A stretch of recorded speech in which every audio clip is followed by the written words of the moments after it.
I'm Zuleen Mayfield, the chairperson of Chester Residents Concerned for Quality Living. Yes, y'all be excited about that. Darn it, everybody don't have us. Everybody ain't got me. But we are the environmental justice organization, but we deal with more issues than just the environment. Our goal was to deal with anything in the city of Chester that diminished the quality of life, and that is what we do. We asked for everybody to be here because there's a big announcement that was made.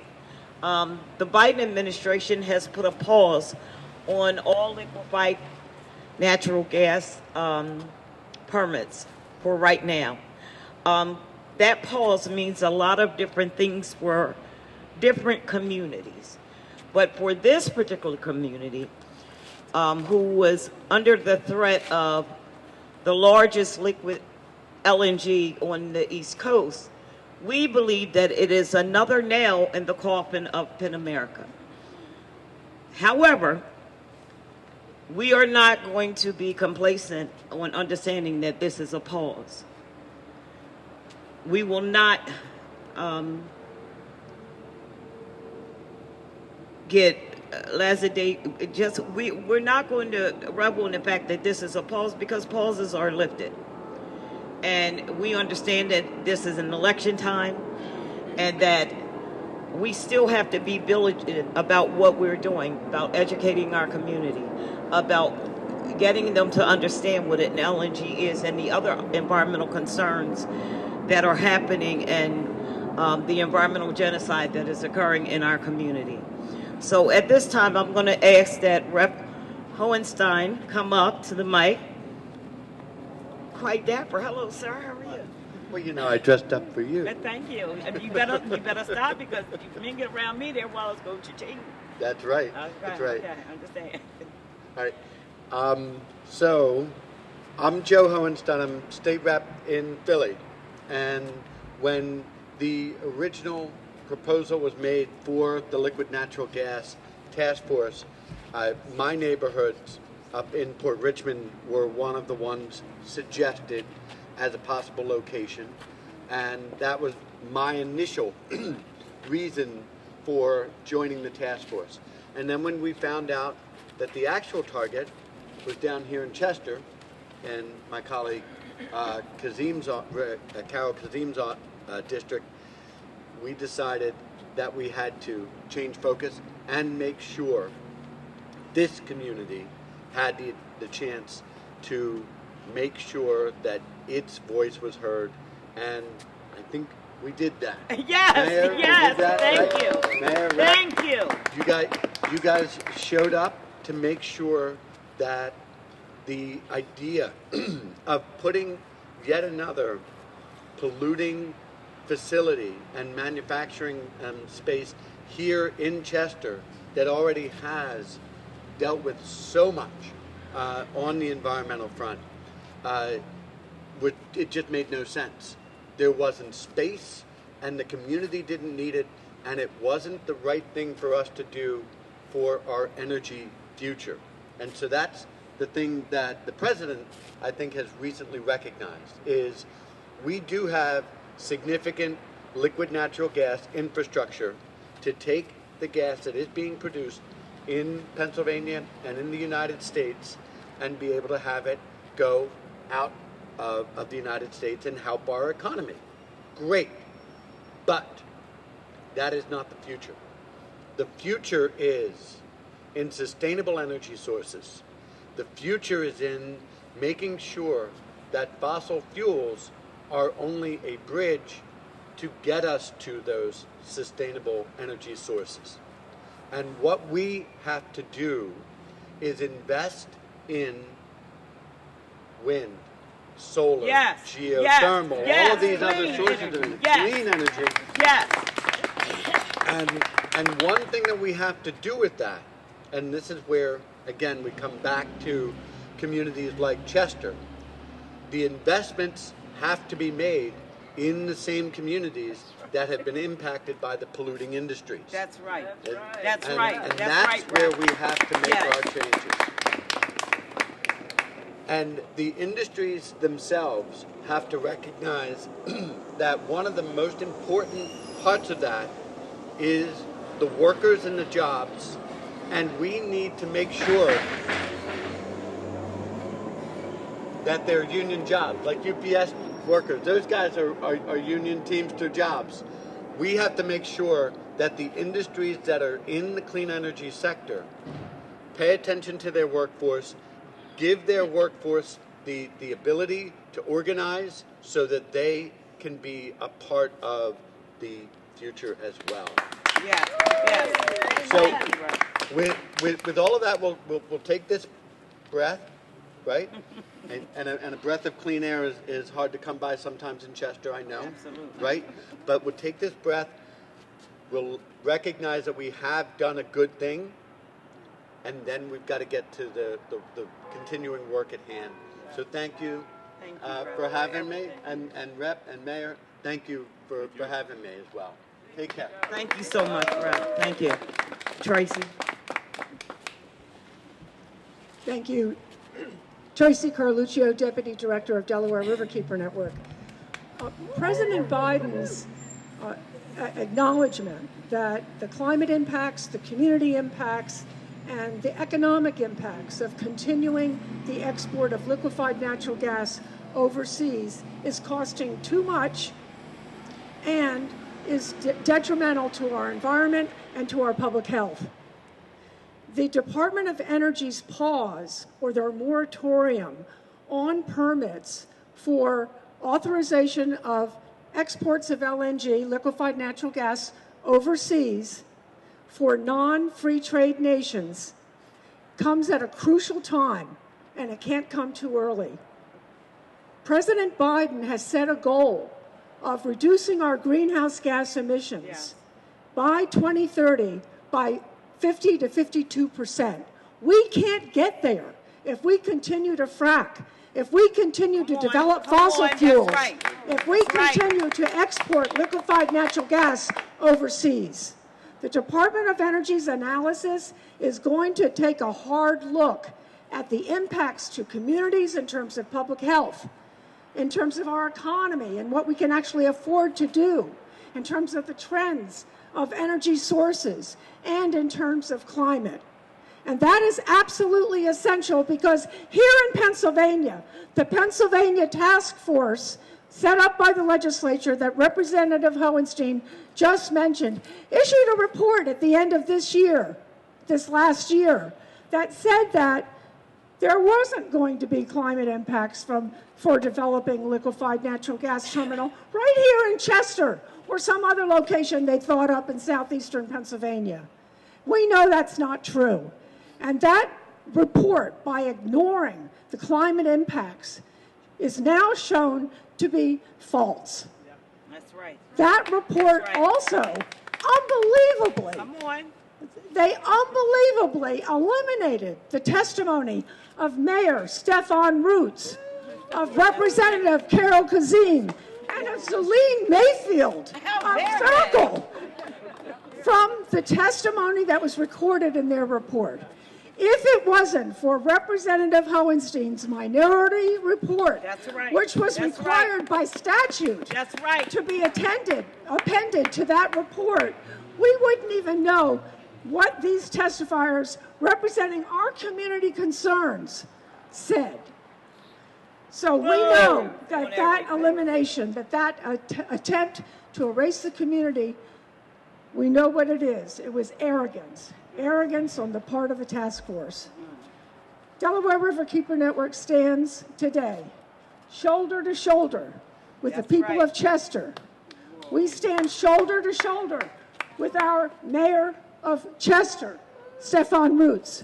We stand shoulder to shoulder with our representatives who are speaking up for the people. That's right. That's right. And we're going to make sure through the public comment process on the assessment that the Department of Energy is doing, that they really take a look at the true facts and what really is going on in terms of climate and community impacts. And Delaware Riverkeeper Network will continue to assure through our work, shoulder to shoulder with everyone else, that there will never be any LNG export terminal in the Delaware River watershed. Yes, yes. Thank you. Our friends, our allies.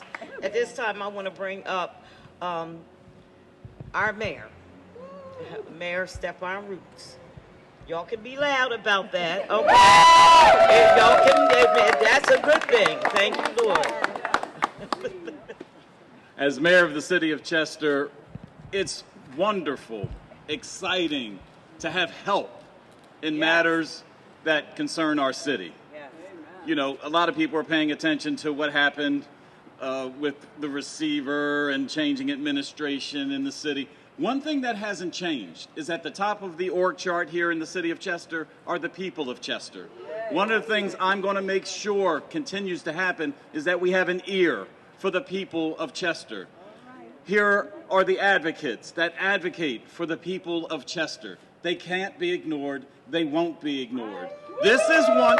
That's right. That's right. This is one area where we align perfectly. We speak the same language. We have the same talking points. I don't need to repeat them here. I endorse everything that you said. I endorse the help that you give us. I endorse, most importantly, the education that bodies like Circle does around the city to bring these matters to the people of Chester so they understand what's going on. We don't have time. We don't have the ability. Sometimes we don't even have the money to buy a daily newspaper. We have issues on a day-to-day basis here in this town of feeding our children, going to work, real issues, real issues. Now, we're not going to always align. She's going to come to me with some stuff, and I'm going to scratch my head and say, I don't know, Zulene. We have to figure this out. But I'm going to keep on coming. But she's going to keep on coming. And we want her to keep on coming. But on LNG in the city of Chester, that's something that's a no-brainer. We are totally connected to our activist community, our advocates for what's right in the city of Chester, because that's the right thing for a mayor to do, to listen to all people, whether they're represented by an organization like you guys who came out today, or whether it's a little old lady who comes up and says, I have mold in our apartment. That's my job. As far as LNG is concerned, it was simple. Yeah, they came to me early. They showed me these pretty pictures of these terminals. They told me that there's going to be all these jobs. And as I looked at it, I was like, well, after it's constructed, there aren't a lot of jobs. After it's constructed, we're not going to get any more money than we get out of Harris or Covanta out of you guys. All right. But they're taking up a lot of land, and they're cutting off anything our waterfront can ever be after that. That's right. We are Delaware County's waterfront community. We need Delaware County down here, bringing those green jobs that you just mentioned. Absolutely. We last had the big manufacturer, 35,000 people live in the city of Chester. Back in the 50s and 60s, 40s, 50s and 60s at Sunship, 35,000 people went to work at one employer down on the waterfront. We haven't updated an industry here in Chester since then. What better industry to start with the room that we have, with the buildings that we have, than green infrastructure, green jobs? Yes. We've got colleges right here who can, don't tell me we don't have the talent to work here. Don't tell me we don't have the room to work here. Don't tell me we don't have the willingness through city government to bring you here. We want to make that happen. So I'm going to pass it on. Can I pass it on to our state rep? Yes, because she's straight fire. Okay. She's the one who's going to, I think, close this out here. I am so proud to be working side by side with her. She's part of this whole body of people who care about our city. And that's what partnerships are about, from Philadelphia to Delaware River, which is both sides of the river, to straight cold-blooded Chester. We have a state rep in the 159th that we're really proud of. And Carol Kazim. Thank you, Mayor Roots. Good morning, everyone. I just want to thank Circle, the group Circle, and every other organization that continues this fight each and every day. Can y'all give yourself a round of applause? Just thank y'all so much. Because it's organizations like this that continue to keep bringing these issues front forward. And I know I had spoke at an LNG hearing, which my colleague did serve on a task force. And I know I brought up a lot of other issues that we faced here. And one of the things that I brought up, and I know we hear a lot of, where they talk about our union jobs. everyone know when it comes to our unions, when it comes to jobs, I am a strong supporter. But what I have to do, along with my colleague here, as a state representative, I have to not only think about the health risk here in my community, but I have to also think about the health risk for the employees that also work at these industries. So when it comes to our workers, I have to make sure that they're also receiving that fair, transparent services and resources that we talk about, because they are the first ones that are going to actually impact themselves and their families. They go home with those same things. So that's the biggest thing. Another thing is, when we talk about the jobs that the mayor talked about, a lot of those individuals that have to do those specific jobs, our kids are yet not trained on. And I want to see transparency around those type of jobs when it comes to communities of color and children coming out of underserved schools. These type of programs and resources that I know our vocational technical schools can provide, these trade schools, I want that to go on in our school districts here. So when we do have these type of jobs, I want our children to also be on the front line with those type of jobs as well. However, I spoke and I said that no matter what money, what dollar sign that they say is going to bring, that cannot be our first and our only solution here in the city of Chester to say that is going to help bring you out of poverty. It is not. Because education, as I stated to everyone, is the key to make sure that everyone is successful. So if we don't fix our school districts, you cannot expect that that LNG is going to be the drive for here in a thriving community across America. You put your investments into the children, then you'll see America on the top. That's what you have to do, not the LNGs. Lastly, I'm just going to sit here and say it to the majority chairperson, my colleague, that I love so dearly from Philadelphia. Just like I would not come into your community and tell you what's best for yours, do not come into mine and tell me what's best for our community. That's right. I'm going to say that nice and clear. And she knows I have no problem saying that to her. And I'm saying that because when the report came out, to sit here and say when I have no impact, but you live in a community where you don't even have an LNG, how dare you sit here and say there's no impact? That's right. You come here and I'll come over there. I'll go to Northeast, you come here, and you tell me whether you're impacted or you're not.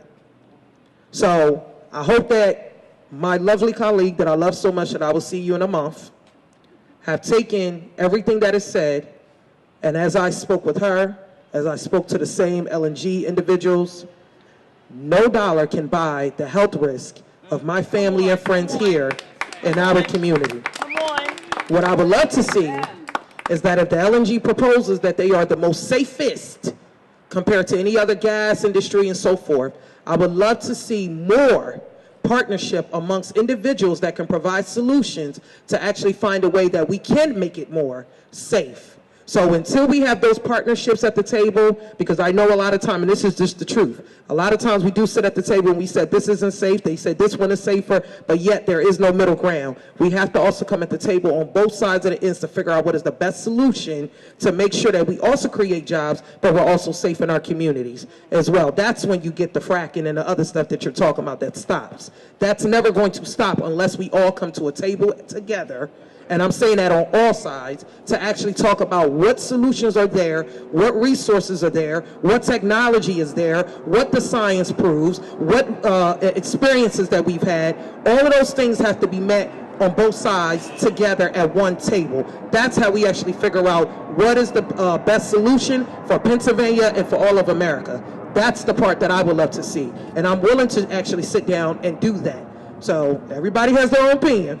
But if you really want to see this community thrive, it has to come on both ends. And that's just the truth. Thank you. I love you, Ms. Zuline. You could curse me out later, but it's the truth. We have to, because I do want to see our community safe. Thank you. Spoken like a true legislator. Lord have mercy. I want to clarify a couple of things. First of all, we want to acknowledge that while this may mean something for Chester, we still have communities down in the Gulf Coast. Our friends like James Hyatt at the Better Bayou, Royce Jetter Ozine from the Vessel Project, and the communities of the Gulf Coast that are severely suffering from cancers, asthma, and being forced off of their land by these LNGs. You know, we have to acknowledge that this pause means different things for different communities. And we cannot forget, we cannot erase the LNGs that are already operating and the destruction and devastation that they are causing in those communities. And we stand with them. We will stand with them. If I got to go to Texas, we go on to Texas. If I need to go to Louisiana to give some support, I most certainly will. Because they will do the same thing for the people here in Chester. Because we are locked in. This is a pause for some communities. But the LNG is still flowing. And we cannot forget that. We are on, you know, we are a little bit more grateful because a permit was not filed for. Okay? That's the distinction. Had a permit been filed for, he would be in the system and they would be in the pipeline. But because they did not file for a permit, you know, I wonder why. Because they were supposed to pre-file in the fourth quarter of the year 22.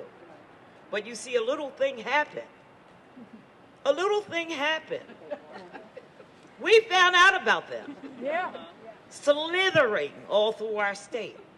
Making deals and allies and talking to the governor and all types of people. They hired a lobbying firm. They've been spreading money all through Pennsylvania for 4 or 5 years. But we found out. That's why it's critical that people are knowledgeable. Because if you don't know about something, you can't effectively fight it. And that's a critical thing that Circle does. We got detectives with their heads on a swivel. Okay? But this thing had slipped past us all. And this is a warning for any other company that's not in line with our economic development, that we view as being an economic hindrance to this community. We're going to greet you at the door. I want you to understand, we don't back down. We're not scared. And after 31 years, 30 years, we're still not tired. So if you want to persist on bringing destruction to our community, and let me make this clear, we are not anti-capitalist. We want family-sustaining jobs for our community. Safe job. Okay? Safe ones. Safe. We want those jobs that are not going to kill us as we try to earn a living. Right. We want those jobs where we have the ability to breathe and our children can breathe. And we shouldn't have to balance it with the price of a paycheck. There are other communities that live cleanly, have better air, a better community, a cleaner community. And if you can't come and bring that to Chester, don't do it. Woo! Don't do it. Because we will meet you at the gates. Thank you all for showing up. Remember our friends down in the Gulf are suffering. So we have to remain diligent. Because what affects them, it affects us too. They're using the frack from here.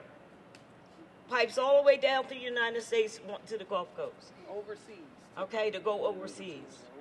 It goes overseas and it increases our bills here because they're sending so much away. So let's be smart. And eventually, let's get green. Because this stuff is not the future. They're holding on because they got big money, and the big money buys big politicians that buy policy. That causes destruction for what they view as being the least important people. Well, damn it, I'm important. Okay? We're important, we're going to fight, and we're going to demand our right to have as much as anybody else. We are optimistic with this ruling. We are optimistic right now with the direction of our city. The legislation here has a mindset, let's get green. Let's do no more harm. And we're going to encourage them and help them in any way that we can. And we thank you, Mayor. We thank you, Rep Hohenstein, my friend. Oh, who have I announced? Oh, okay. Go ahead. I'm sorry, I totally forgot, but when Rep. Hosting brought it up about our solars, I just want you guys to know, if you guys also want to be a part of a movement that is very effective, Representative Holstein and myself, shout out to Representative Elizabeth Fiedler, we actually are part of a bill that's called Schools for Solar. And that's a tour that's about to happen, and I was talking to her, and I made sure that, you know, our school districts were included in that tour. So what I would love to see is a lot of more of our solar being here in our schools. So we are going to be bringing that. So within the next week or month, we should be seeing, well, you guys will be seeing, and I'll invite you guys out as we do our Schools for Solar tour. So I would love to see many schools across the county be a part of that. I think that would help tremendously with our kids, especially here in Chester Upland. We have some schools that we're still, you know, facing with asbestos and so forth, but I think that it's important to have our solars on our schools. That's very important. Thank you. You know, I just want to add, you know, a circle does many different things. And for the last year, we've been working on a solar project, okay? Yeah, we do other stuff too. We can walk, talk, and chew gum, and sing, okay? But we've been working. Oh, yes, I sing. But, you know, we've been working on putting together a solar project. And our intent is we're going to learn it. We're going to teach people how to do it. But the difference is that we are going to own the businesses. This is about business development. Professor DeCuro is part of that. Can you come up for 1 minute and explain it? Come on, lady. Take her phone, somebody. She don't know what to do. Tell you what, you keep with it the going. phone. You know, we just as crazy with these. I know. Just I want the project out there. So as Zulene was mentioning, a partnership with my students here who are also members of C4, with Circle, with other partners in Philadelphia. We're creating a project that we're calling the Good Energy Collaborative. And we're sort of defining good energy in many different ways, including green energy, and thinking about how to support jobs creation, working with local and state government, and also local organizations to do that. So we're focusing on youth in Chester and also in Philadelphia. Look out for announcements for events and projects that we're going to be organizing this year. Yes, Thank you. yes. That's a big deal. And the boot, let me explain something to you. When we get this thing off the ground and people are now owning these businesses, we will have created more jobs than the incinerator has now. Okay? They got 109 jobs, and we're going to create more than that. So you can do it and be green and have job creation. That's it. Thank you all so much for coming.